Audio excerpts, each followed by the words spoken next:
এই জিনিসটা বানাতে গিয়ে আমি যে কত হাঙ্গামার শিকার হয়েছি সেটাই দেখাই। আর চলো কিভাবে বানিয়েছি সেটাও দেখাই।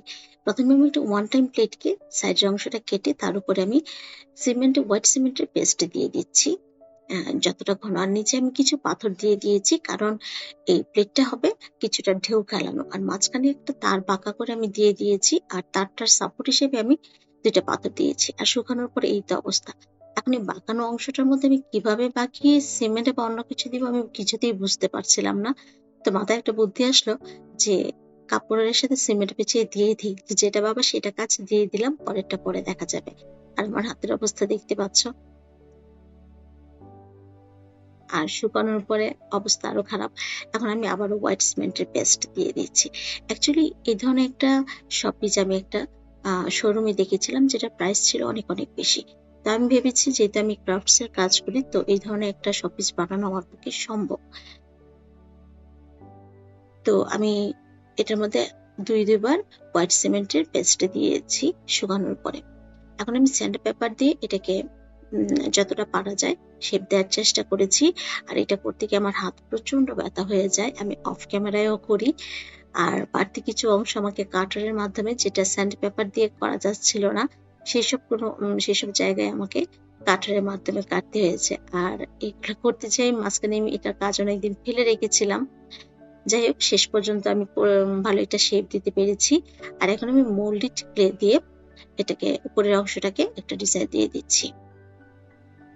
মেইন প্রবলেমটা এখানে হয়েছে সেটা হচ্ছে এটা বাঁকানো থাকাতে। যদি এটা সোজা হতো তাহলে কোনো প্রবলেমই হতো না, তাহলে আমি একটা স্ট্র বা অন্য কিছু দিয়ে এটা দিয়ে দিতে পারতাম। কিন্তু আমি শপিসটা দেখেছিলাম বাঁকানো, আর আমি ভাবলাম আমাকে বাঁকানোটাই দিতে হবে। তো যাই হোক, এখন আমি ওয়ালপট্টি পাউডার আর গ্লু এর একটা শক্ত একটা আঠালো একটা পেস্টের মতো বানিয়ে সেটা আমি দিয়ে দিচ্ছি যেখানে যেখানে দরকার। আর যেখানে কাপড়ের বাড়তি অংশ দেখা যাচ্ছে কিংবা যেখানে শেপটা আরো ভালো করা দরকার, সেই সব জায়গায় আমি ওয়ালপট্টি পাউডার আর গ্লু এর এই মিশ্রণটা দিয়ে দিব, পেস্টটা। আমাদের চেষ্টা থাকলে আমরা সবকিছুই করতে পারি।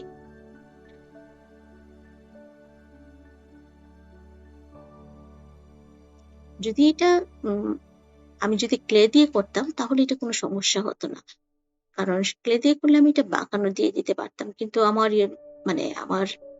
যেটা ছিল যে এটা আমি যেটা শপিসটা দেখেছিলাম সেটা অনেক স্ট্রং ছিল। আর স্ট্রং করতে গিয়েই অ্যাকচুয়ালি আমার সিমেন্টের আইডিয়াটা মাথায় আসা, আর সেই জন্যই প্রবলেম। যাই হোক, কোনো সমস্যা নেই। এখন হচ্ছে আমি মডেলিং ক্লে দিয়ে কিছু ফুল বানিয়ে নিচ্ছি।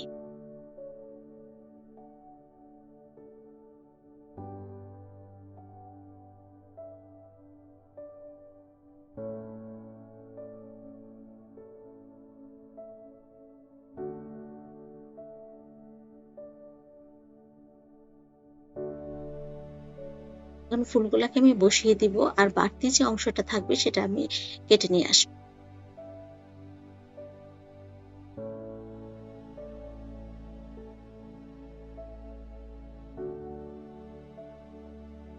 আর কিছু ফুল আমি মোল্ডের সাহায্যে বানিয়ে নিয়েছি, আর সেগুলোকে আমি দিয়ে দিব। আর এই অনেকগুলো ফুলকে আমি একটা ফুলের মতো করে দিয়ে দিয়েছি। এটা শুকানোর পরে এটা এই অবস্থায় আমি কালার করে নিব। প্রথমে আমি একটা কালার করব, এটা একটু ডিপ দিব, পরের কালারটা আমি একটু লাইট দিব। তো এই শুকানোর পরে আমি সেকেন্ড একটা কালার দিয়ে দিচ্ছি, লাইট।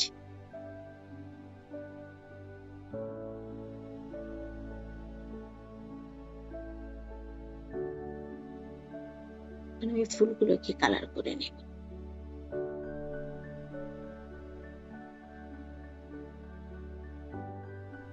তো এই কাজটা করতে যে আমি অনেকদিন কাজ ফেলে রেখেছিলাম, এটার ভেবেছিলাম হয়তো আমার দ্বারা হবে না, বাট আমি করতে পেরেছি।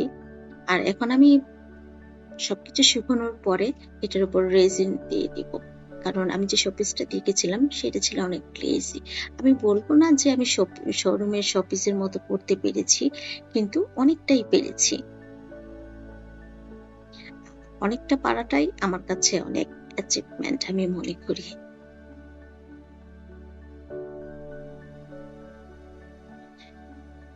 এর মধ্যে কিছু গ্লিটার্স দিয়ে দিয়েছিলাম, যেটা অ্যাকচুয়ালি রেকর্ড করা হয় নাই।